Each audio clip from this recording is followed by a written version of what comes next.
Ele estava com as mãos tremendo quando o chefe jogou a caixa com seus pertences no corredor e gritou na frente de todo mundo: "Você está demitido e não vale nada!" Os colegas desviaram o olhar, envergonhados, enquanto o chefe ria e voltava para a sala batendo a porta.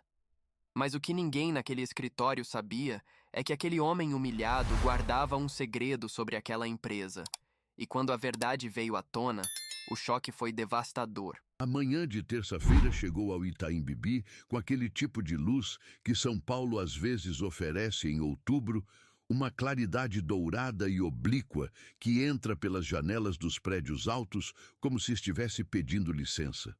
No 13º andar da Drummond e Associados Tecnologia, porém, ninguém estava com disposição para notar a luz.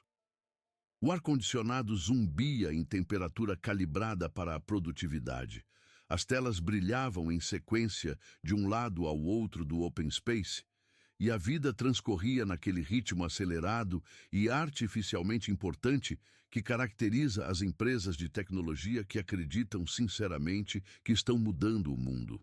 Antônio Carlos Drummond chegou às 8h07, como fazia toda terça, quinta e sexta, desde que fora contratado há 8 meses. Entrou pelo elevador de serviço, passou pela catraca com o crachá vermelho de nível básico, cumprimentou o rapaz da recepção com um aceno discreto e seguiu o corredor até a terceira mesa à esquerda, aquela próxima à janela que ninguém mais queria porque ficava perto da saída de ar frio. Depositou sobre a superfície da mesa a xícara de café que havia comprado no boteco da esquina, já morno pela caminhada, e o caderno de capa preta que nunca largava, nem nos dias mais corridos, nem nos momentos mais delicados. Tinha 61 anos e os carregava de uma forma particular, como se os anos fossem algo que se escolhe como usar, não algo que simplesmente acontece. Não era um homem alto, mas havia nele uma verticalidade serena que independia de centímetros. A calça social escura, um pouco comprida demais, dobrava levemente sobre os sapatos marrons que ele engraxava toda manhã com o mesmo ritual cuidadoso. A camisa branca de botões tinha um colarinho que já havia sido lavado tantas vezes que perdera a rigidez original, mas estava impecavelmente passada. O cabelo grisalho, penteado para o lado com um toque de água, completava o retrato de um homem que, mesmo tendo pouco, insistia em ter cuidado. Seus colegas de setor o chamavam de Seu Antônio, com aquele misto de afeto e ligeiro estranhamento que se reserva a figuras que não se encaixam completamente no ambiente. Era visivelmente mais velho do que todos ao redor, mais calmo, em proporção inversa ao caos que os cercava, e havia em seus olhos escuros uma profundidade que por vezes deixava as pessoas desconfortáveis sem que soubessem explicar por quê. Como se ele soubesse algo que os outros ainda não perceberam que precisavam saber. Paulo Rezende, 34 anos, analista de TI de nível médio que sentava 3 mesas à frente, era talvez a pessoa no andar que mais havia tentado entender o seu Antônio. Era paulistano do Grajaú, filho de eletricista, que havia chegado àquele cargo por um caminho de bolsas, cursos noturnos e muita teimosia. Tinha o tipo de sensibilidade prática de quem aprendeu a ler as pessoas antes de ler os contratos, e algo no seu Antônio o intrigava de maneira que ele não conseguia articular completamente.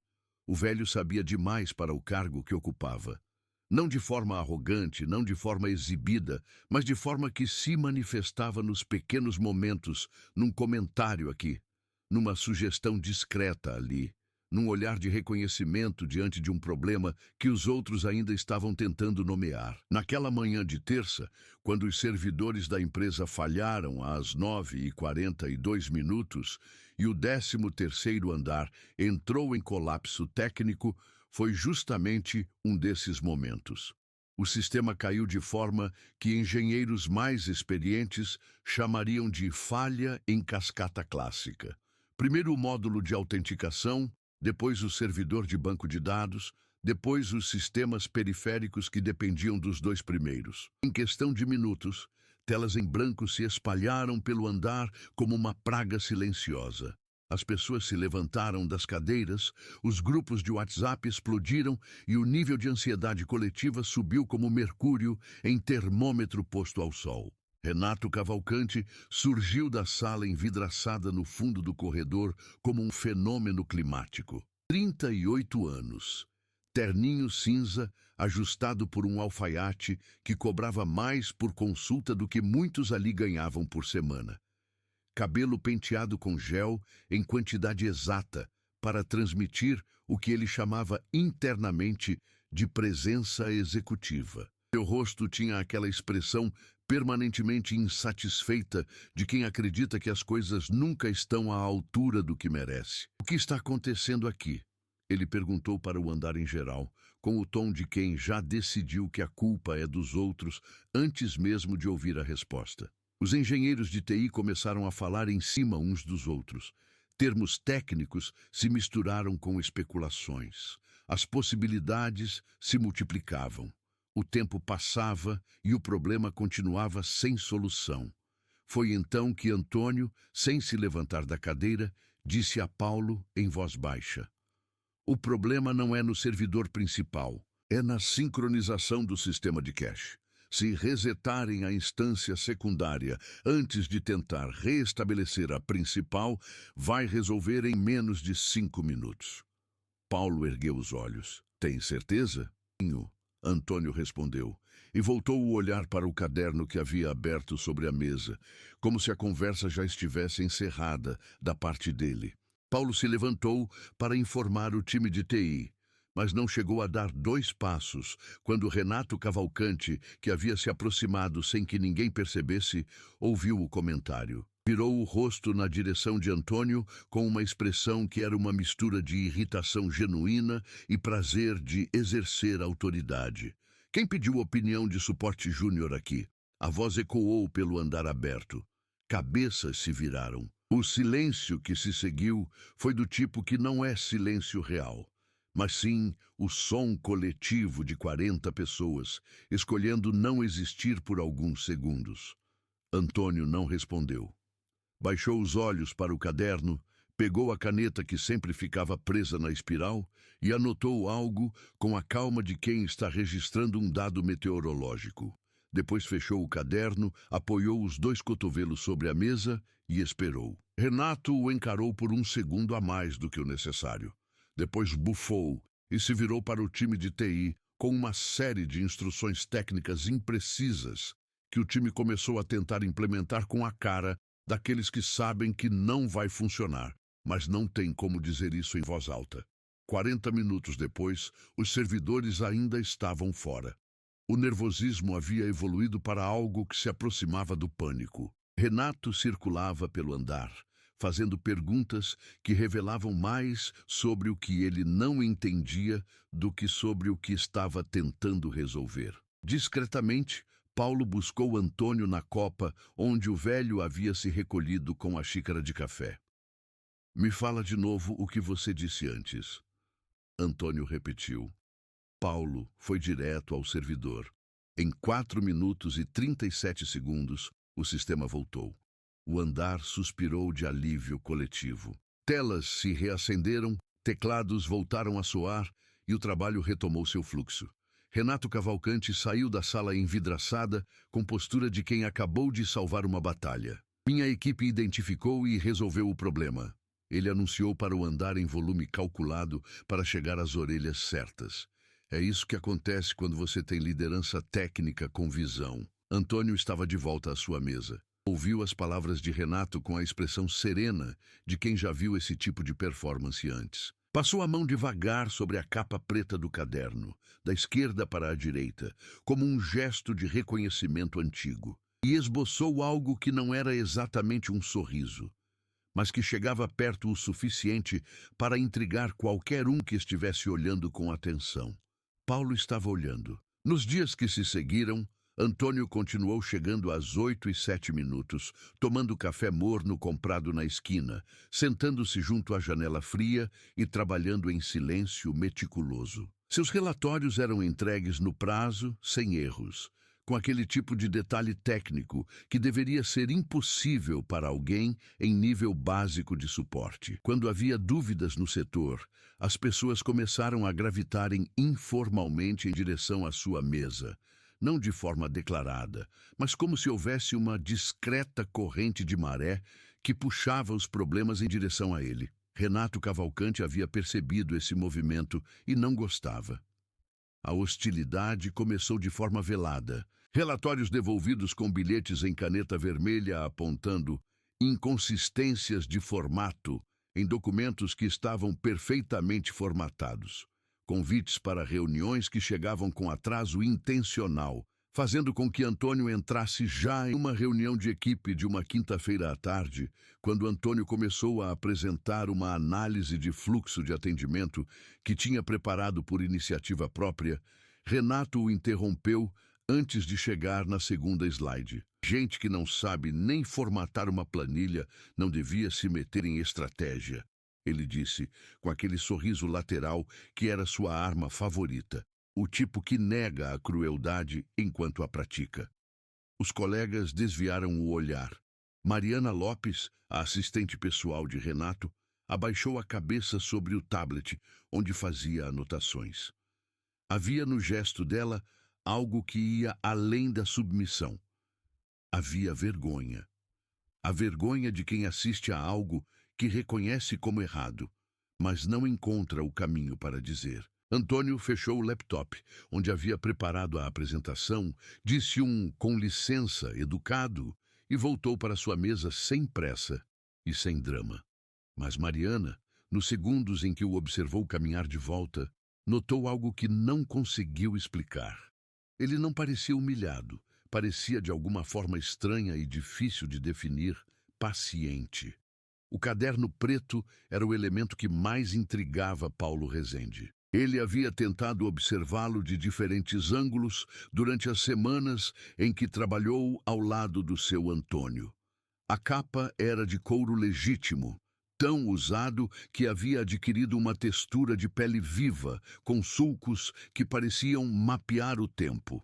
A espiral era metálica, não plástica como os cadernos modernos. E havia algo na lombada. Um detalhe que Paulo havia notado numa fração de segundo e depois não conseguiu confirmar. Uma marca, um logotipo antigo, quase consumido pelo desgaste, que ele tinha a impressão de ter visto em algum lugar dentro da própria empresa. Os dias passavam acelerados e Paulo não encontrava o momento certo de perguntar. O que ele começou a perceber, no entanto, é que o seu Antônio sabia coisas que não deveria saber. Foi numa quarta-feira, 3 semanas após o incidente dos servidores, que a primeira faísca acendeu de verdade. A equipe havia sido convocada para uma reunião informal sobre o roadmap do principal produto da empresa, o sistema de gestão integrada que respondia por 62% da receita. A reunião era presidida por Renato, com o entusiasmo performático que ele aplicava em apresentações que julgava importantes, cheia de termos em inglês e gráficos coloridos que transmitiam muito movimento e pouca substância. Em determinado momento, Renato mencionou o nome do produto, DevFlow, com a reverência de quem cita uma criação sagrada e original.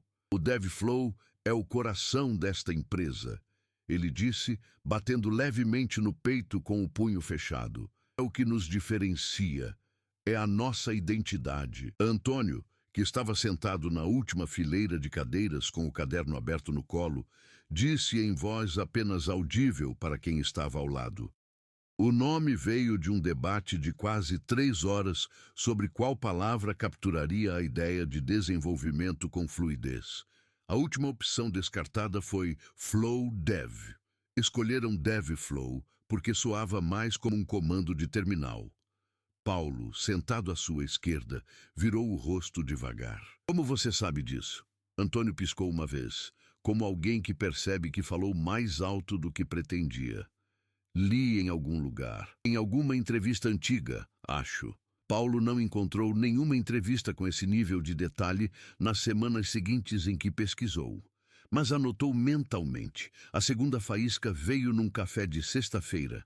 a equipe de arquitetura discutia um problema recorrente de performance no módulo de relatórios. Alguém mencionou que o problema parecia estrutural, como se tivesse sido herdado de uma decisão antiga.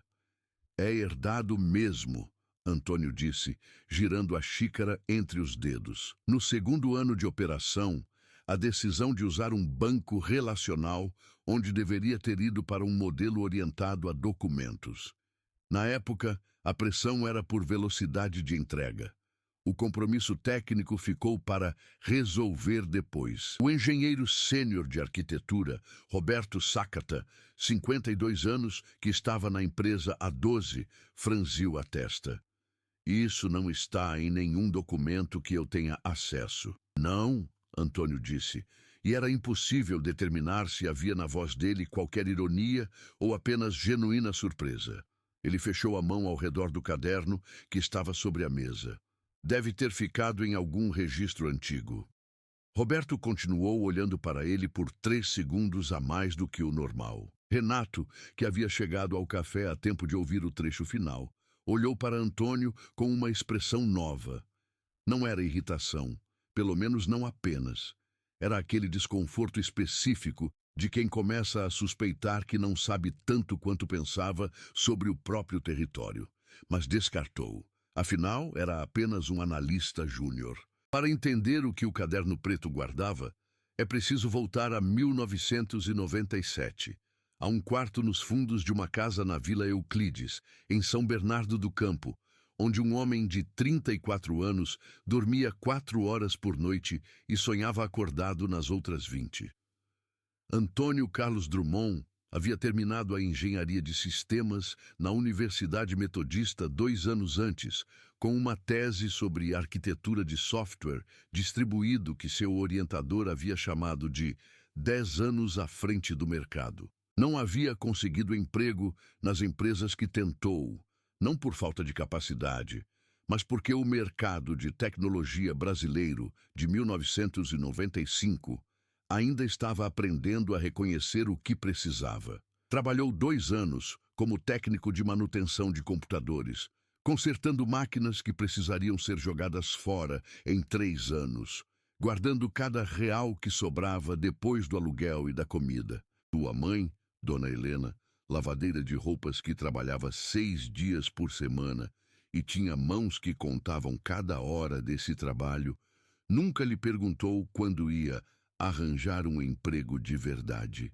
Nos domingos em que ele chegava para o almoço com olhos vermelhos de noite sem dormir, ela punha uma colher a mais de arroz no prato e dizia apenas, "Continua." O caderno preto começou como um diário técnico. Código, arquiteturas, diagramas rabiscados, perguntas sem resposta que ele se fazia e depois, dias ou semanas depois, respondia com uma letra diferente, mais cansada ou mais animada, dependendo do momento. Via nestas páginas a história de uma mente construindo um produto do zero, com a teimosia calma de quem não sabe que deveria ter desistido.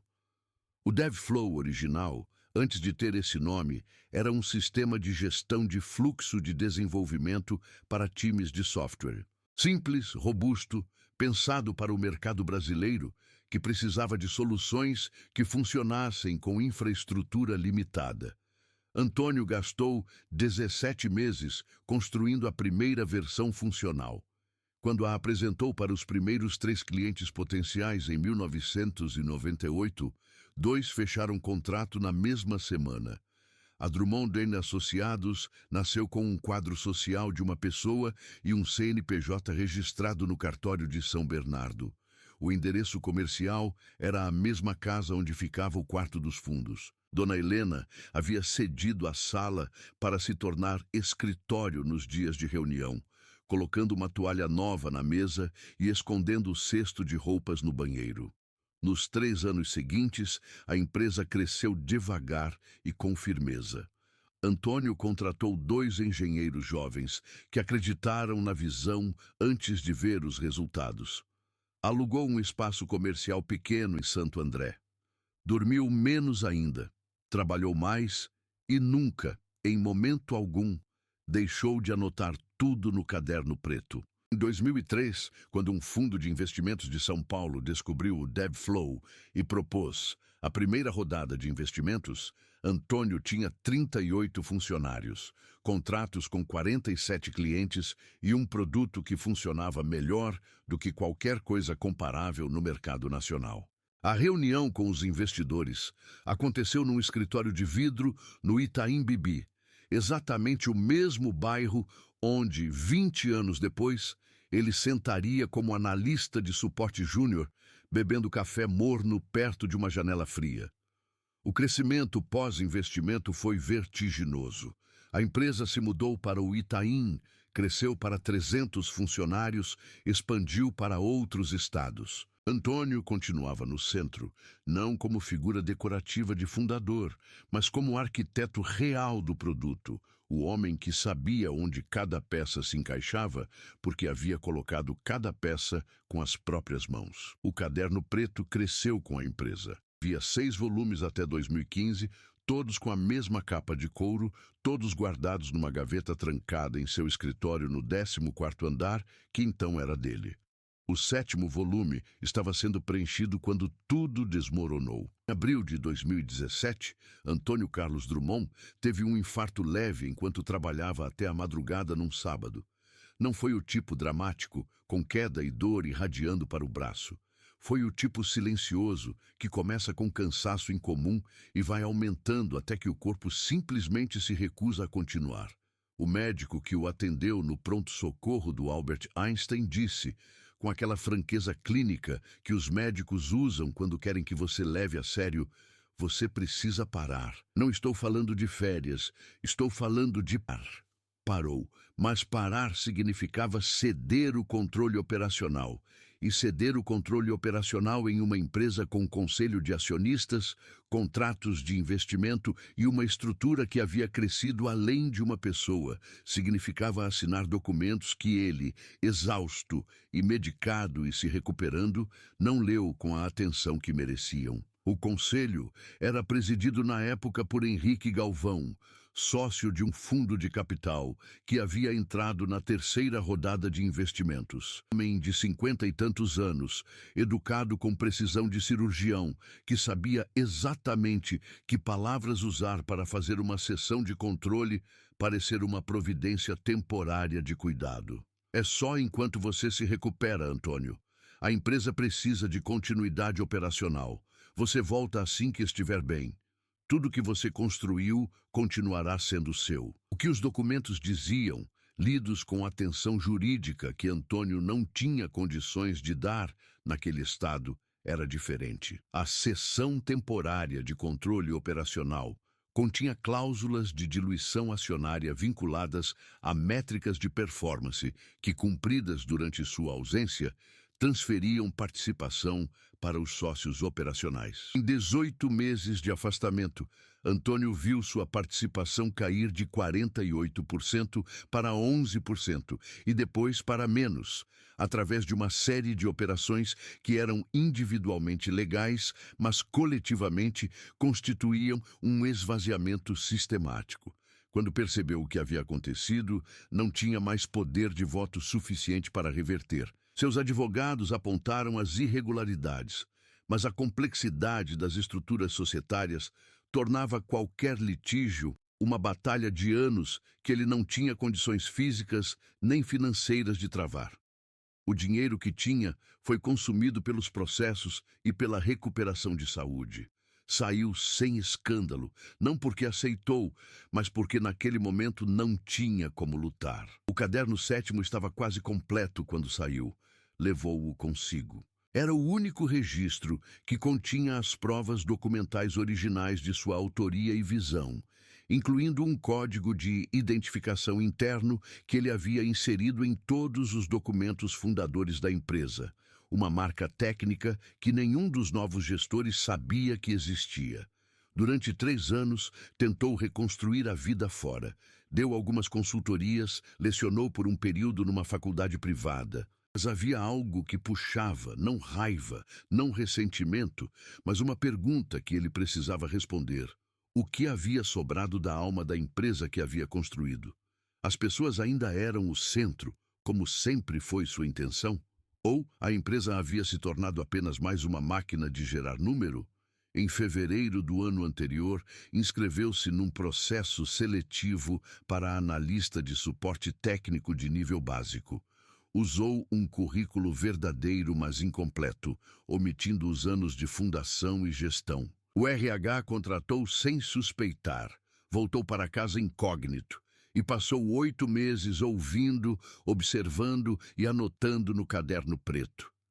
Mariana Lopes havia sido contratada como assistente de Renato Cavalcante 18 meses antes, quando ele chegara ao cargo de diretor de operações, indicado por Henrique Galvão, com a justificativa de que a empresa precisava de sangue novo com visão de mercado. Na entrevista, Renato havia sido brilhante, articulado, cheio de referências a empresas internacionais e métricas de crescimento. O conselho se impressionou. Mariana levou 3 meses para entender que as ideias brilhantes que Renato apresentava em reuniões eram, em sua maioria, retiradas de relatórios que ela própria preparava, de sugestões de engenheiros que ele depois reformulava como suas, de observações de outros gestores que ele filtrava e reembalava com o vocabulário correto. Havia aprendido a ficar quieta. Tinha 29 anos, um apartamento em Pinheiros que dividia com outra pessoa, um salário que não permitia erros profissionais e uma conta de empréstimo estudantil que ainda não havia terminado de pagar. O silêncio era, para ela, uma forma de sobrevivência calculada, mas havia registros. Desde os primeiros meses, por um hábito que havia desenvolvido num emprego anterior, onde conflitos internos haviam resultado em situações difíceis, Mariana mantinha arquivos, e-mails salvos em pastas organizadas por data, atas de reuniões com observações marginais, capturas de tela de conversas em aplicativos de mensagem corporativa. Não sabia ao certo para que serviriam. Sabia apenas que um dia poderiam ser necessários. Havia 3 arquivos que ela abria às vezes, tarde da noite, com o desconforto específico de quem sabe que está guardando uma bomba sem saber quando ou se vai explodir. O primeiro era uma sequência de e-mails de 2019 que circulavam entre membros do conselho e continham referências à documentação a regularizar, relacionada à transição de controle original.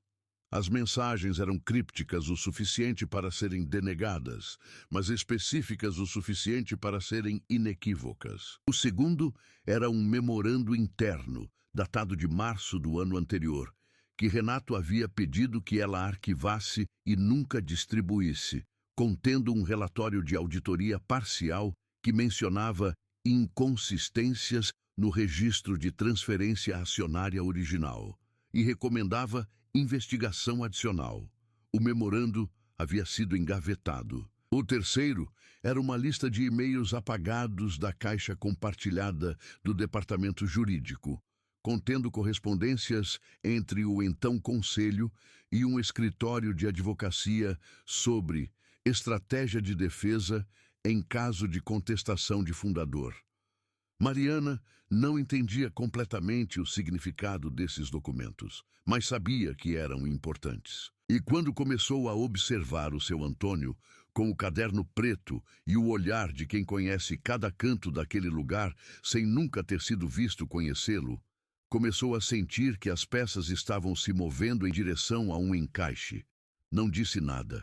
Ainda não era hora. Mas parou de apagar seus arquivos de backup. Roberto Sakata havia chegado a Drummond & Associados em 2005, quando a empresa estava em plena expansão. Tinha 40 anos na época. Era engenheiro sênior, com passagem por 3 empresas de tecnologia, e havia sido contratado diretamente por Antônio Carlos Drummond depois de uma entrevista de 2 horas que se transformou em uma discussão técnica sobre arquitetura de sistemas distribuídos. Nunca esqueceu aquela entrevista, não porque havia sido impressionante, mas porque havia sido diferente. Antônio não havia perguntado sobre o currículo. Havia perguntado o que Roberto pensava sobre um problema técnico específico, ouvido a resposta com atenção real, discordado em 2 pontos com argumentos precisos e depois dito: Você pensa como eu precisava que alguém pensasse. Quando você começa? Nos 12 anos que trabalhou diretamente sob Antônio, Roberto havia aprendido mais sobre arquitetura de software do que em toda a carreira anterior. Havia também, e isso era mais difícil de articular, aprendido algo sobre como uma empresa podia funcionar quando a pessoa no topo entendia que o produto era apenas uma consequência das pessoas que o construíam. Quando Antônio se afastou em 2017, Roberto ficou. Tinha família, hipoteca, responsabilidades que não permitiam idealismos. Mas algo havia mudado no clima do lugar, lentamente, como quando uma estação muda antes que o calendário confirme. As decisões passaram a ser tomadas por pessoas que entendiam de mercado, mas não entendiam de produto. A voz dos engenheiros foi sendo progressivamente filtrada por camadas de gestão que traduziam as questões técnicas em bullets de PowerPoint que perdiam todo o contexto no caminho. Roberto havia tentado, algumas vezes, escrito relatórios apontando riscos técnicos, pedido reuniões para discutir direcionamentos, recebido respostas educadas que não resultavam. Com o tempo, aprendera a fazer seu trabalho dentro do espaço que lhe era dado, sem ilusões sobre o que estava além desse espaço. Quando o seu Antônio apareceu como analista júnior, Roberto o reconheceu imediatamente. Não pelo rosto, que o tempo havia transformado com marcas suficientes para criar uma distância plausível. Reconheceu pelo jeito de pensar, pela forma como articulava problemas técnicos, pelo comentário sobre o banco de dados do segundo ano de operação, que nenhum documento interno registrava porque havia sido uma decisão tomada numa conversa informal entre Antônio e o primeiro CTO da empresa, no corredor de um evento em 2000. Roberto ficou quieto, observou por 2 semanas, não confrontou, não denunciou, esperou para entender o que o homem estava fazendo ali. E enquanto esperava, rezou silenciosamente para que o que quer que estivesse prestes a acontecer chegasse antes que Renato Cavalcante destruísse alguma coisa que não poderia ser consertada. Na quinta-feira da semana que antecedeu a demissão, Paulo Rezende ficou até mais tarde no escritório, trabalhando num problema de integração que havia surgido no final da tarde. Eram quase 9 da noite, quando o andar estava praticamente vazio. As luzes de presença tinham apagado a maioria dos setores, deixando apenas a área de TI iluminada pelo brilho das telas. Antônio estava lá. Paulo não havia percebido sua presença imediatamente. O velho estava sentado na cadeira, não na frente do computador, mas com o corpo virado levemente para a janela, o caderno preto aberto no colo, escrevendo com a caneta em movimentos lentos e deliberados. A cidade se espalhava lá embaixo com suas luzes incontáveis, e havia na postura de Antônio algo que Paulo só conseguiu descrever depois, quando tentou explicar o momento para si mesmo. Parecia um homem que estava se despedindo de algo. Seu Antônio, Paulo disse, e o homem virou o rosto sem sobressalto, como se já soubesse que não estava sozinho. O senhor trabalha até tarde. Você também, Antônio respondeu, e havia no tom uma gentileza que não era performática. Paulo se sentou na cadeira da mesa vizinha. Houve um silêncio que era do tipo confortável, do tipo que acontece entre pessoas que já construíram uma familiaridade sem precisar declará-la. Posso te perguntar uma coisa? Paulo disse por fim. Pode. O senhor sabe mais sobre essa empresa do que deveria. Não é crítica, é observação. Paulo olhou direto para os olhos escuros do velho. Quem é o senhor de verdade? Antônio ficou quieto por um momento que Paulo não conseguiu medir. Depois baixou os olhos para o caderno aberto, passou os dedos pelas páginas densamente escritas, como quem toca algo precioso, e fechou-o com cuidado. Sou alguém que precisava entender o que havia sobrado, ele disse por fim. E agora já sei. Sobrado de quê? Antônio olhou para ele. De tudo que construí. Paulo sentiu o sangue gelar de uma forma que não era medo. Era reconhecimento. Você é... Vá para casa, Antônio disse gentilmente, levantando-se da cadeira e pegando o casaco do encosto. Amanhã vai ser um dia longo. Paulo ficou olhando para a cadeira vazia por um longo tempo depois que o velho saiu. Naquela noite, ele não conseguiu dormir. A convocação havia chegado na quinta-feira à tarde, com a forma impessoal de um e-mail disparado pelo sistema de comunicação interna. Reunião geral, 13º andar, sexta-feira, 10 horas, presença obrigatória para todos os setores. Em pauta, sem contexto. O tipo de convocação que numa empresa significa invariavelmente que algo desagradável está por vir. Às 9h55, o andar estava cheio. Mais de 40 pessoas distribuídas entre as mesas e o espaço ao redor, algumas sentadas, outras encostadas nas colunas, criando aquela configuração informal que as empresas usam quando querem que uma reunião de comunicado pareça uma conversa. As conversas paralelas tinham o timbre nervoso das especulações. Cortes, reestruturação, fusão. Antônio chegou às 9h58 com o café da esquina e o caderno preto. Sentou-se na mesma cadeira de sempre.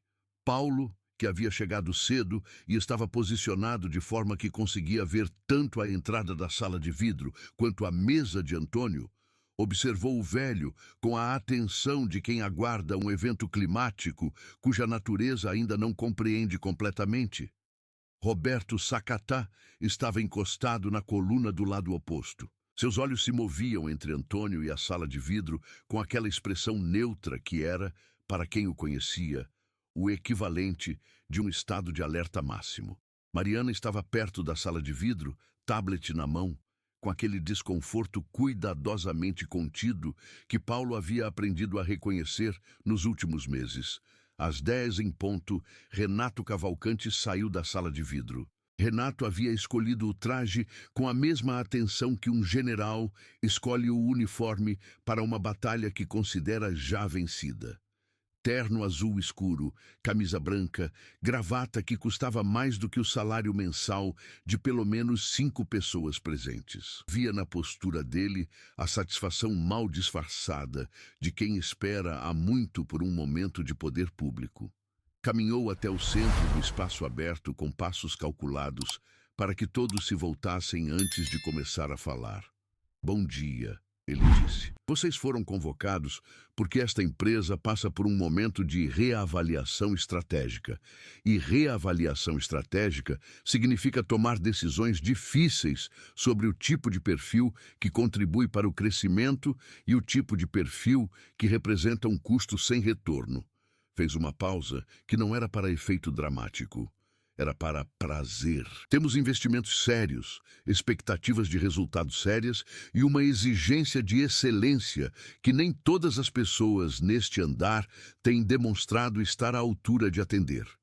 Seus olhos varreram o espaço e pararam em Antônio. Alguns perfis foram identificados como não compatíveis com essa fase da empresa. Paulo cerrou os punhos. Existem pessoas aqui que não contribuem com resultado, que tomam espaço que poderia ser utilizado por talentos reais, que insistem em opinar sobre assuntos que estão além do escopo do seu cargo e que, francamente, representam uma escolha de contratação que não deveria ter sido feita. Caminhou até a mesa de Antônio. Sobre a cadeira vazia ao lado havia uma caixa de papelão, aquelas genéricas, da cor de papelão sem graça, usadas para embalar demissões. Paulo a viu e percebeu, com um baque físico no peito, que Renato havia mandado esvaziar a mesa de Antônio antes da reunião. Os pertences já estavam dentro. Seu Antônio, Renato disse, e havia uma crueldade específica na forma como usou o título respeitoso com entonação de escárnio. Você é exatamente o tipo de perfil que estou descrevendo. Antônio olhou para ele. Tranquilo. Aquela tranquilidade que Paulo havia aprendido a distinguir da passividade, porque ela era completamente diferente. Era a tranquilidade de quem não precisa mais provar nada. Esta empresa não tem espaço para mediocridade, Renato continuou, e a voz foi crescendo com a energia do público que observava sem reação. Você está demitido. Pegou a caixa e a atirou no corredor com um movimento teatral que produziu um baque seco e metálico que ecoou pelo espaço aberto. Pode sair. Houve um silêncio de aprovação. Não o silêncio de alívio. O silêncio de 40 e tantas pessoas que estão presenciando algo que sabem que é errado e que estão pagando, em tempo real, o preço de não ter como dizer isso. Antônio se levantou devagar, com a dignidade calma de um homem que não precisa de um cargo para saber quem é. Caminhou até o corredor, olhou para a caixa aos pés, e foi então que notou que o caderno preto havia escapado da embalagem. Estava no chão do corredor, com a lombada virada para cima.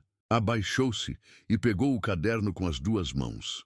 E quando se levantou com ele, pressionando-o contra o peito como se estivesse protegendo algo vivo, Paulo viu o logotipo. A lombada do caderno, quase apagado pelo tempo, havia uma marca, um D estilizado entrelaçado com linhas que se desdobravam como código fluindo, o logotipo original da Drummond em Associados, o símbolo que havia sido usado nos primeiros 5 anos da empresa, antes do redesign de 2002, e que Paulo havia visto uma única vez, emoldurado em preto, numa foto em preto e branco, no hall de entrada do 15º andar, ao lado da legenda. Primeira versão do logo, 1997. Arquivo histórico. O sangue de Paulo gelou. Renato voltou para a sala de vidro e fechou a porta com força. Paulo ficou de pé no corredor, olhando para Antônio com a boca levemente aberta e o coração batendo fora de ritmo. Antônio encontrou seu olhar. E pela primeira vez em 8 meses de convivência, o homem que havia passado todo esse tempo sendo invisível por escolha, deixou que Paulo visse, por um segundo apenas, tudo. Paulo Rezende chegou em casa às 11h40 daquela sexta-feira. Depois de passar o restante do dia fingindo trabalhar enquanto sua cabeça corria em velocidade que sua cadeira não comportava. Abriu o laptop na mesa da cozinha com um copo de água que não bebeu e começou a pesquisar. O que ele encontrou, nas horas seguintes, foi o tipo de informação que existe em fragmentos espalhados pela internet, em artigos de revistas de negócios, entrevistas em portais de tecnologia, referências em documentos públicos arquivados na Junta Comercial do Estado de São Paulo. Nenhum fragmento sozinho era conclusivo. Juntos, formavam um mosaico que era inequívoco. Antônio Carlos Drummond, engenheiro fundador da Drummond & Associados Tecnologia, empresa criada em 1997 em São Bernardo do Campo, responsável pelo desenvolvimento original do sistema DevFlow. Afastou-se em 2017 por problemas de saúde. Havia saído da empresa em 2018, de acordo com um comunicado corporativo seco que descrevia a saída como Mutual Agreement entre o fundador e o conselho. Havia uma foto na matéria do portal de tecnologia de 2009, num evento de premiação. Um homem de 46 anos, sorrindo para a câmera com um troféu na mão, usando uma camisa branca de botões. Paulo ampliou a foto até ocupar a tela inteira. Era o seu Antônio, os mais jovem, 22 anos mais descansado. Mas era ele. Paulo ficou olhando para a tela por um tempo que não soube medir. Depois fechou o laptop, apoiou os cotovelos na mesa e colocou as mãos na fronte. Passou a próxima hora e meia pensando no que fazer. Não era uma decisão simples. Renato tinha poder, o conselho tinha poder, e ele era um analista de nível médio que estava em vias de criar um problema muito maior do que qualquer coisa em sua trajetória profissional havia exigido dele. Mas havia, por baixo de todas as considerações práticas, algo mais simples e mais fundamental. Um homem havia sido humilhado em público no lugar que ele havia construído com as próprias mãos.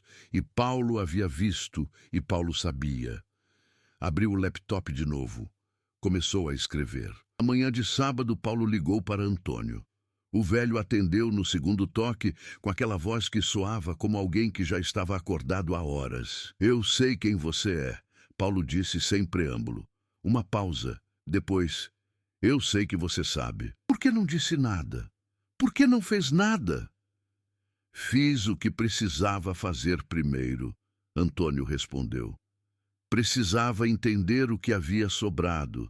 Precisava de testemunhas de dentro. Precisava de prova que não pudesse ser descartada como palavra de um homem ressentido.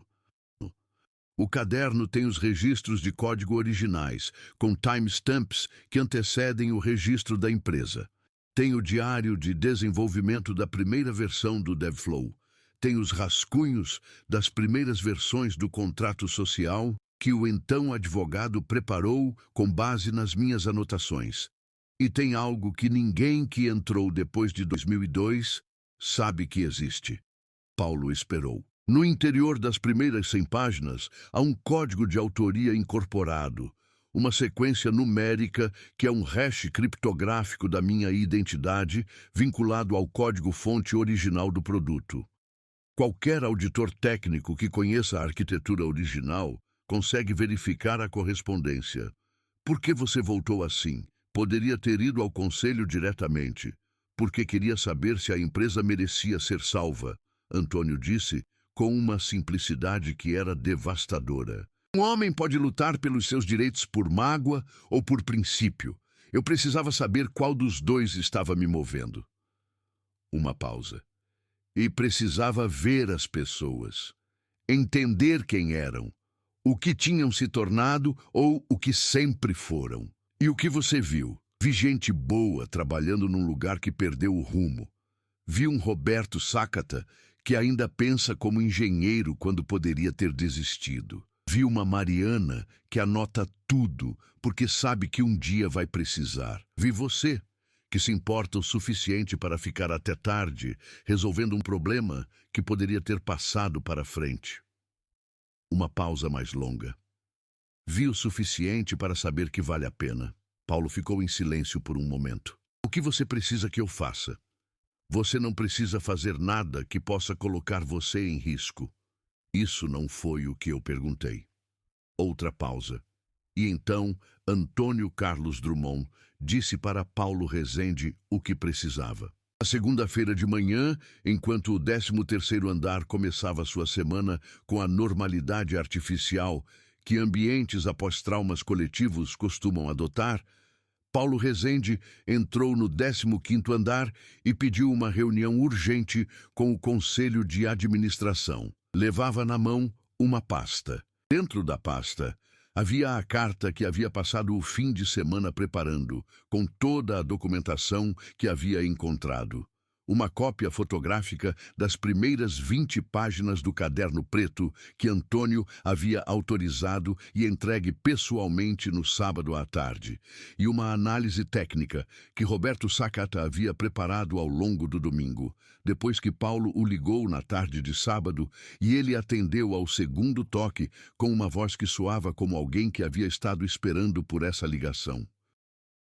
Roberto havia analisado os registros técnicos do caderno e preparado um documento de 4 páginas que comparava, por linha, as anotações de arquitetura de Antônio com o código-fonte original do DevFlow, ainda acessível nos repositórios históricos da empresa. A correspondência era, nos termos técnicos que Roberto usou no documento, inequívoca e verificável por qualquer engenheiro com acesso ao histórico de commits. O logotipo na lombada do caderno foi o detonador. As provas técnicas foram a estrutura.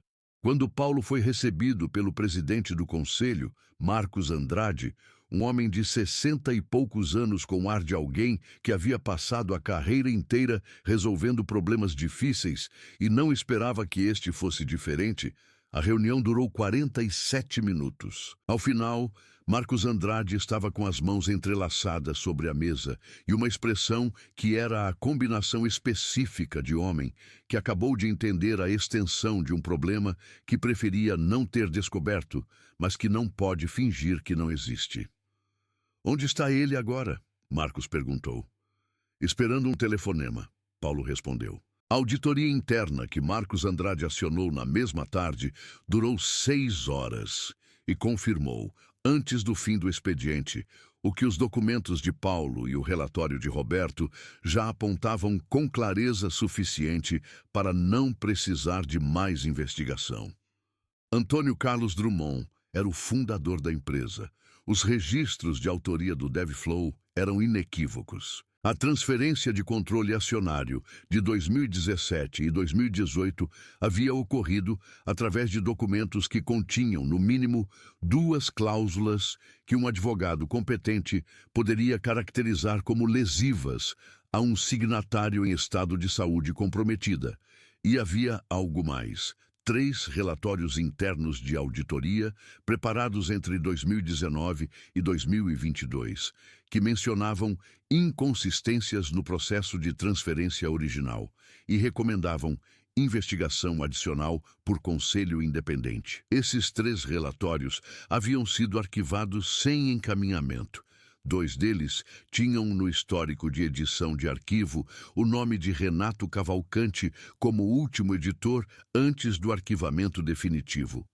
Quando os auditores chegaram a esse ponto, houve um silêncio na sala de reuniões do 15º andar, que era do tipo que precede consequências. Marcos Andrade chamou o departamento jurídico. O departamento jurídico chamou a área de compliance. A área de compliance solicitou acesso imediato aos e-mails corporativos de Renato Cavalcante dos últimos 3 anos. Às 5h18 da tarde, enquanto o 13º andar começava a preparar o encerramento do expediente sem saber de nada, Renato foi convocado ao 15º andar por uma mensagem que dizia apenas reunião urgente com o conselho, imediato. Renato subiu com a postura de quem está indo a mais uma reunião de status que provavelmente vai reforçar sua posição. Desceu 40 minutos depois, como alguém que acabou de perder o mapa que usava para se localizar no mundo. A reunião no 15º andar foi conduzida por Marcos Andrade com a frieza precisa de quem não tem interesse em teatralidade, apenas em clareza. Vou direto ao ponto, Marcos disse, no momento em que Renato se sentou. Temos documentação que demonstra que você suprimiu relatórios de auditoria interna que continham informações relevantes sobre a estrutura societária desta empresa. Temos evidência de que ao menos 2 desses relatórios foram editados por você antes do arquivamento. E temos uma situação de identidade confirmada que cria um passivo legal significativo para a empresa e dependendo da análise jurídica para você pessoalmente. Renato abriu a boca. Fechou. O fundador desta empresa, Antônio Carlos Drummond, trabalhou aqui como analista de suporte básico por 8 meses. Marcos continuou. Você o demitiu em público na sexta-feira. O rosto de Renato passou por uma sequência de expressões que durou talvez 3 segundos, mas pareceu conter anos. Incredulidade, recálculo, compreensão. E então, por baixo de todas as camadas de arrogância cultivada, algo que Paulo, que havia sido autorizado a estar presente como testemunha, reconheceu como medo puro. Isso é... Renato começou. Verificado, Marcos disse com uma finalidade que encerrou o que quer que estivesse sendo formulado. Auditado, documentado, abriu uma pasta sobre a mesa. Aqui estão os relatórios que você suprimiu. Aqui está o histórico de edição com seu nome. Aqui estão as comunicações que registram que você tinha conhecimento das inconsistências e optou por não encaminhá-las. Renato olhou para os documentos como alguém olha para uma armadilha que não percebeu que havia entrado. Você está afastado do cargo com efeito imediato, Marcos disse. A empresa vai encaminhar as evidências para a avaliação jurídica. O que acontece depois não está nas minhas mãos. Na terça-feira da semana seguinte, Antônio Carlos Drummond entrou pelo elevador social do 15º andar às 10 horas da manhã, chamado formalmente pelo conselho. Vestia a mesma calça social escura, um pouco comprida, a mesma camisa branca de botões, desta vez com o colarinho mais firme, como se houvesse passado ela com uma atenção extra naquela manhã. Carregava o caderno preto. O hall do 15º andar tinha um pé direito alto, paredes revestidas de madeira clara e uma iluminação que era obviamente mais cara do que a do 13º. Via ali, numa moldura preta sobre a parede direita, a foto em preto e branco de um evento de 2009, onde um homem mais jovem sorria com um troféu. Ao lado, outras fotos históricas da empresa, seus primeiros escritórios, as primeiras versões do produto, os primeiros funcionários. Antônio parou diante delas por via em seu rosto, enquanto olhava para essas imagens, uma expressão que Paulo, que esperava no hall, não soube classificar de imediato. Não era nostalgia, porque nostalgia tem uma doçura melancólica que aquilo não tinha. Não era tristeza, porque tristeza implica perda, e havia ali também algo de reconhecimento, de reencaixe. Era talvez o que se sente quando se volta a um lugar que é seu, mas que o tempo transformou. A sobreposição de duas imagens, o que foi e o que é, tentando encontrar no presente o contorno do passado. Paulo se aproximou. Como está se sentindo? Antônio virou o rosto, como alguém que passou 8 meses aprendendo o que já sabia. Paulo não respondeu imediatamente. Depois, Roberto perguntou se você vai querer o escritório do 15º de volta. Disse para ele que não preciso de um escritório para trabalhar. E Mariana? Antônio respirou fundo. Mariana foi corajosa de uma forma que muita gente com mais poder não foi. Isso não se esquece. Marcos Andrade saiu da sala de reuniões para recebê-lo. Os dois homens se olharam por um segundo que continha anos de história não dita. Depois, Marcos estendeu a mão. Bem-vindo de volta, Antônio. Antônio apertou a mão dele com firmeza. Obrigado por ouvir. A reunião aconteceu na tarde de terça-feira, convocada pelo Conselho para a Comunicação Oficial a todos os colaboradores do 13º andar. A mesma sala onde a demissão pública havia ocorrido na sexta-feira anterior. O mesmo espaço, as mesmas pessoas, mas era um lugar diferente.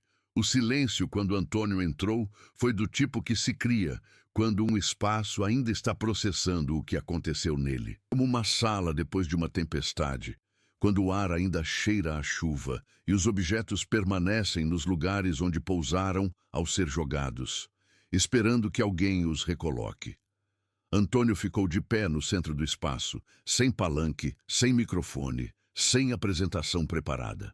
O caderno preto estava na mão esquerda contra o corpo. Olhou ao redor, para os rostos de 40 e tantas pessoas que o haviam visto ser humilhado naquele mesmo lugar 4 dias antes. Rostos que continham uma mistura particular de vergonha, confusão, culpa e aquele tipo específico de esperança tímida que aparece quando as pessoas estão prestes a descobrir que o mundo pode ter uma dose mais de justiça do que esperavam. Meu nome é Antônio Carlos Drummond, ele disse, e a voz estava clara e firme, sem nenhuma afetação de importância. Criei esta empresa em 1997, num quarto de fundos, com um caderno preto e uma ideia. Passei os últimos 8 meses aqui como analista de suporte porque precisava entender o que havia sobrado do que construí. Pausa.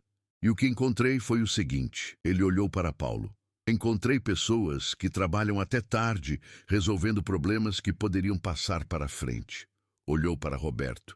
Encontrei engenheiros que ainda pensam como engenheiros, mesmo quando o sistema incentiva que parem de pensar. Olhou para Mariana, que estava encostada na parede do fundo, com os olhos brilhando e a postura de alguém que está tentando não chorar em público.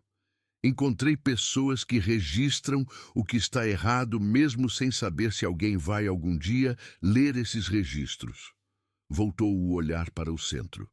Uma empresa não é o nome na fachada, não é o produto no catálogo, não é a sala de reuniões no 15º andar. Uma empresa é o que as pessoas dentro dela fazem quando ninguém está olhando. É o que escolhem ser quando poderiam escolher não se importar. Ele abaixou os olhos para o caderno. Passei aqui 8 meses com este caderno que esteve presente no nascimento de tudo isso. Não trouxe ele como prova de posse. Trouxe como lembrete para mim. Ergueu os olhos de volta para a sala. Tudo que vale a pena começa antes de qualquer título. Houve um silêncio.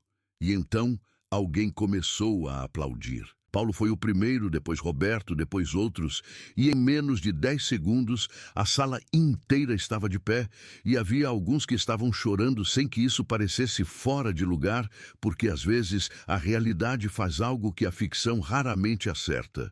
Chega de forma simples, sem música, sem efeitos especiais, apenas com a verdade que existia antes de qualquer complicação. E isso é suficiente para partir o coração de uma forma que não dói, mas que transforma. Antônio não celebrou, sorriu, com aquele sorriso que Paulo havia aprendido a reconhecer ao longo de 8 meses.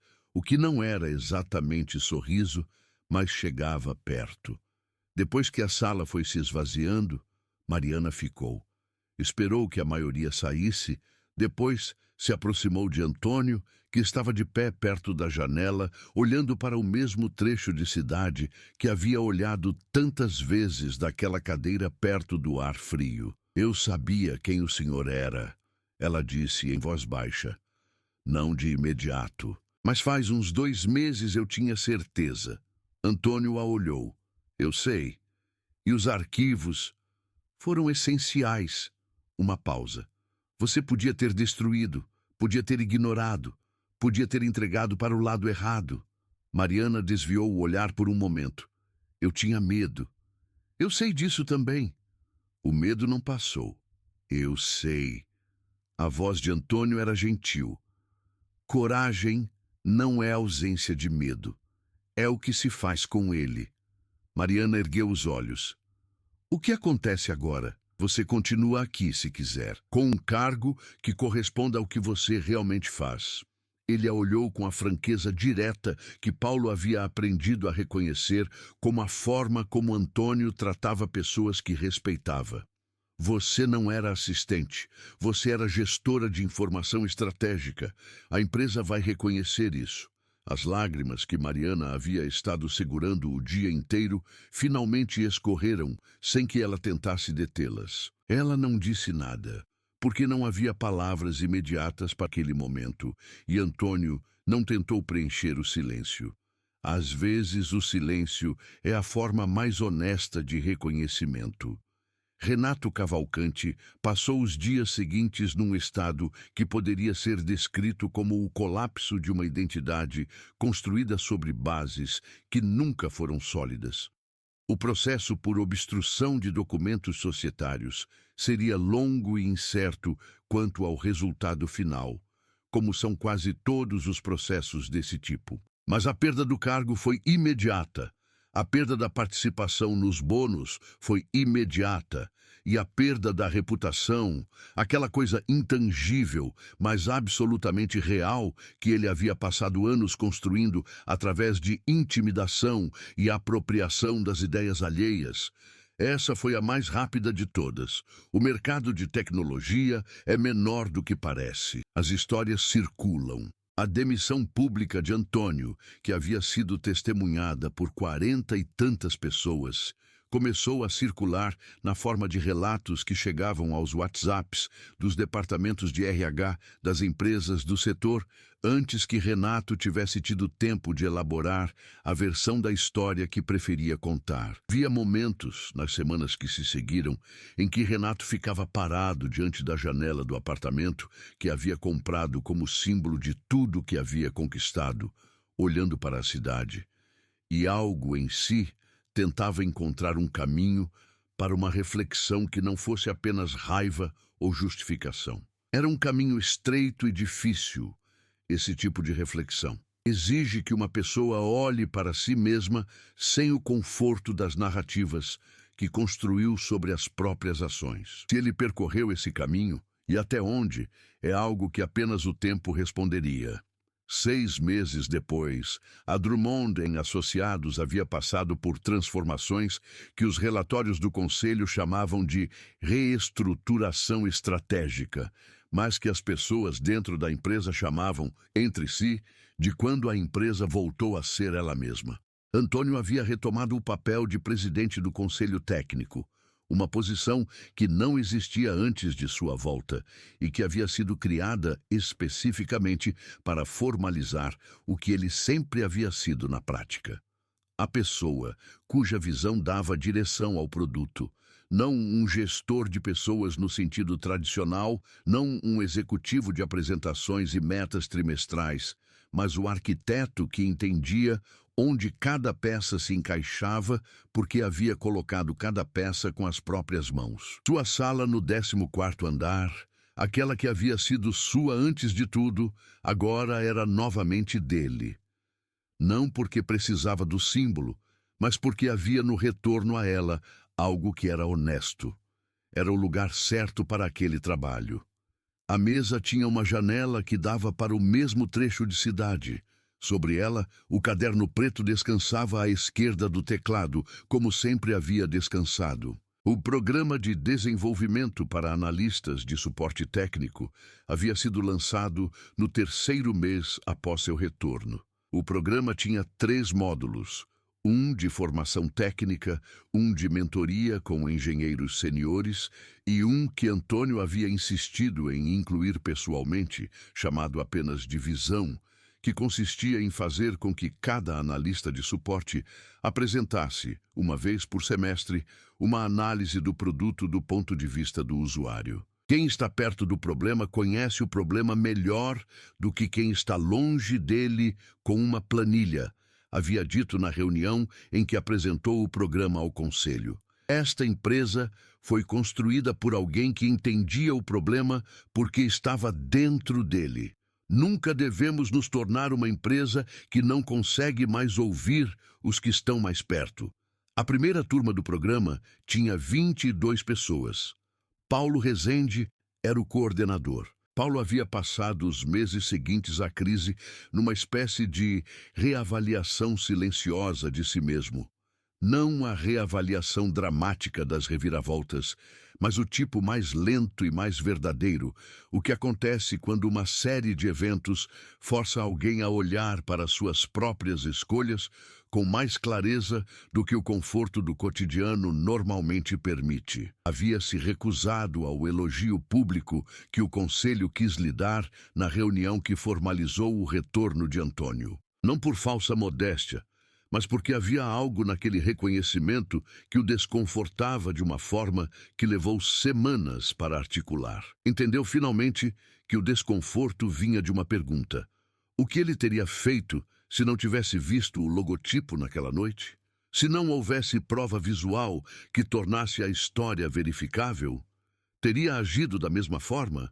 Não sabia a resposta. E não saber a resposta era, descobriu, uma forma de honestidade que merecia mais respeito do que qualquer certeza confortável. A conversa que teve com Antônio sobre isso, numa tarde de café na Copa do 14º, ficou na memória da forma que ficam as conversas que mudam algo sem que você perceba completamente no momento em que acontecem. Não sei se teria feito o mesmo sem a prova, Paulo disse. Antônio considerou por um... Essa dúvida é o lugar onde o caráter se constrói, ele disse. Não nas certezas, nas dúvidas que você não descarta. Roberto Sácata voltou a dormir bem depois de vários anos sem conseguir completamente. Não foi uma transição imediata, foram meses. Mas havia algo que havia se movido dentro dele com o retorno de Antônio, como quando uma estrutura que estava sendo sustentada com esforço extra finalmente encontra um apoio que lhe permite redistribuir o peso. Continuou como engenheiro sênior. Não pediu promoção, não pediu bônus. Pediu uma coisa apenas, uma reunião mensal com Antônio para discutir direção técnica. Recebeu um sim imediato. Nas reuniões, os dois falavam por horas sobre arquitetura, sobre as decisões do passado, sobre o que havia envelhecido bem e o que precisava ser repensado. Havia nestas conversas algo que Roberto havia sentido falta sem saber nomear. O prazer puro de pensar sobre o trabalho com alguém que amava o trabalho pelo que era, não pelo que produzia. A esposa de Roberto, que havia aprendido ao longo dos anos a reconhecer os sinais de um marido que estava bem de verdade versus bem de performance, notou a diferença na segunda semana. "Você voltou", ela disse uma noite sem elaborar.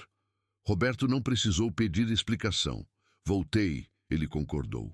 Mariana Lopes assumiu o cargo de gestora de informação estratégica 3 semanas após o retorno de Antônio, com um salário 40% maior do que o anterior e uma equipe pequena, mas funcional. A transição não foi sem turbulências. Havia pessoas no andar que não sabiam como reposicioná-la na narrativa que tinham na cabeça, a figura que havia ficado quieta enquanto o mundo girava ao redor. Algumas conversas foram desconfortáveis, uma ou duas foram dolorosas. Mas Mariana havia aprendido, ao longo daqueles meses de silêncio calculado, que guardar algo verdadeiro tem um peso que vai além do registro digital. Tinha o peso do que significa saber e escolher o que fazer com esse saber. E havia chegado à conclusão, naquelas semanas de transição, que era hora de parar de tratar o silêncio como segurança e começar a tratar a voz como responsabilidade. Começou a escrever um protocolo interno para a gestão ética de informação corporativa. Era um documento que ninguém havia pedido e que ela preparou porque havia descoberto, da forma mais concreta possível, que a ausência desse protocolo tinha consequências reais para pessoas reais. Antônio leu o protocolo numa tarde. Devolveu com uma única anotação em caneta azul, com a letra firme que Paulo havia aprendido a reconhecer. "Faça". No último domingo de julho, 6 meses após seu retorno, Antônio Carlos Drummond abriu uma gaveta trancada no escritório do 14º andar e colocou sobre a mesa o caderno preto que havia sido o 7º volume, o diário de desenvolvimento que havia carregado consigo como um talismã durante os anos de afastamento e os 8 meses de retorno incógnito. Folheou as últimas páginas. Via anotações dos 8 meses como analista júnior, observações técnicas sobre o estado do produto, comentários sobre pessoas e processos e, no final, uma entrada que havia escrito na noite da demissão pública, com a letra um pouco tremida que aparecia nos momentos de emoção mais intensa. "Hoje fui demitido do lugar que construí. Fui chamado de medíocre no corredor que desenhei. Peguei o caderno do chão e o apertei contra o peito como se fosse um... Em vez de raiva, senti algo que não esperava. Clareza. Agora sei o que fazer." Fechou o 7º caderno. Abriu o 8º. Era idêntico aos anteriores. Capa de couro, espiral metálica, páginas lisas, esperando por algo que ainda não havia sido escrito. Na lombada, com a mesma caneta de sempre, ele imprimiu o logotipo original com uma clareza que o tempo havia apagado do anterior.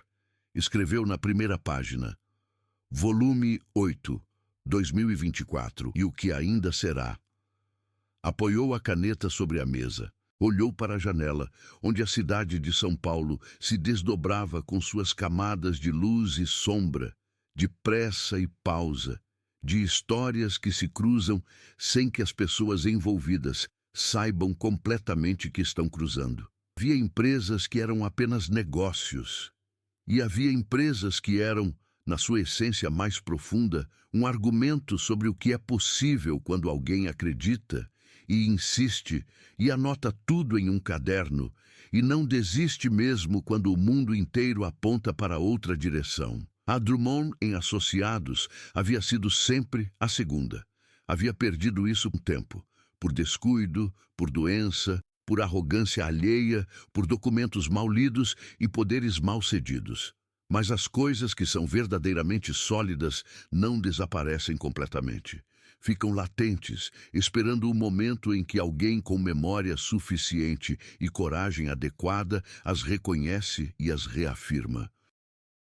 Às vezes, esse alguém precisa sentar numa cadeira de analista júnior perto de uma janela fria, com um café morno da esquina e esperar até que as pessoas ao redor mostrem quem são. Às vezes, os maiores fundadores são os que não precisam do título para fundarem de novo. Família não é apenas quem tem seu sangue. Família é quem reconhece o que você construiu, mesmo quando o mundo fingia que não existia. É quem coloca a mão no ombro sem precisar de explicação. É quem anota tudo em silêncio porque acredita que a verdade um dia terá quem a ouça. E bondade genuína, aquela que não pede palco e não exige reconhecimento, sempre, sempre encontra seu caminho de volta. Antônio começou a escrever.